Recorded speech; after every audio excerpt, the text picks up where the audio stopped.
So just thought I'd make a quick video going over some of the more major details that came out at the CoD Next event yesterday. I will be making dedicated videos for each of the main things that were shown to multiplayer, zombies, warzone, where I'll do a bit more of a deep dive into the more nitty-gritty details of each. So just make sure you subscribe for those. They'll be coming out in the coming days, along with some live streams of like the upcoming beta and stuff. That should be working for me on PlayStation over the next couple of days. So if we start off with multiplayer, since that's the one we're all going to get hands-on with first, there isn't really anything major to go over. A lot of the things are like little details that we were just excited to see. Things like the movement, which judging by the gameplay we're getting is smooth as anything. Seeing the guys slide cancel, reload cancel, hitting the high-rise jump spots, it's just made me like 100 times more excited for this game. And to be honest, maybe the only other like big detail we got was the new Cutthroat game mode. This is the 3v3v3 mode that we saw teased in the multiplayer gameplay trailer, and I think they did actually mention it back in August in one of their blog posts, but didn't really go into much detail. But it's essentially a multi-team search and destroy, except you can revive down teammates. So it's not a case of you're dead. If you get downed, you're downed.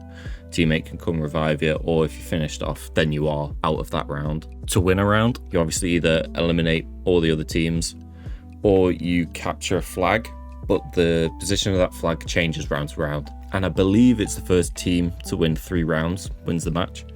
So like I say, for multiplayer, that's all the like big points. Everything else would like be really nitty gritty and be here for ages, so we'll go over that in its own video. We'll move on to zombies. We saw quite a bit from the mode. Not only did we get like a gameplay trailer, but creators all released like the same pre-recorded footage to show off the mode. Although they did say that they have played the mode, the footage that they showed wasn't theirs. But it does look very, very similar to DMZ. Literally, it just looks like DMZ and Outbreak had a baby, and they took out PvP. Like that literally looks like what it is. The mode will have 3 players per squad, with the ability to assimilate up to 6 players, like 6-player teams, very much like DMZ. Some of the details I actually got right in my video about how the mode will work. This one's kind of got right, but the reasons why I thought this makes sense. There'll be 3 zones on the map, with difficulty getting harder the further you get into the center of the zone. So everyone will start on the outside, where there will be zombies, but they'll be very easy. You move in, they get a bit harder, and the center around the middle island of the map is where they said that Zakayev released the Ethereum. So that's where it's the hardest. So the games we know are an hour, but after 45 minutes, that center zone will expand, and it gives teams 15 minutes to exfil whatever missions they're doing. Like I say, it's very much like DMZ in the sense of that you do the missions, you go in with specific missions to do, you go in, get the stuff you need, you get contraband weapons, all this that's in DMZ, and then you exfil. So it's kind of no wonder why DMZ isn't getting support into this game, because it's just in the game, just as zombies instead. The only other thing I'll touch on regarding zombies in this video is the new wonder weapon called the Scorcher. It shoots like a high-powered beam that can kill zombies in front of you, but you can actually use it to like rocket jump, essentially. So I think they showed it, you aimed at the floor and it just pinged you up in the air, and you're actually able to redeploy from that. So if you need to get out of a sticky situation, you can do that. And then finally, Warzone. After seeing a few sneaky peeks at the map during the zombie section, we finally got a full-on look at the new map called Urzikstan. I caught this on the stream. They described the map as being a mix between like the Eastern European Verdansk and the Middle East Al-Mazrah. It's like where the two meet. But when you look at the map, it's just like, this is Verdansk.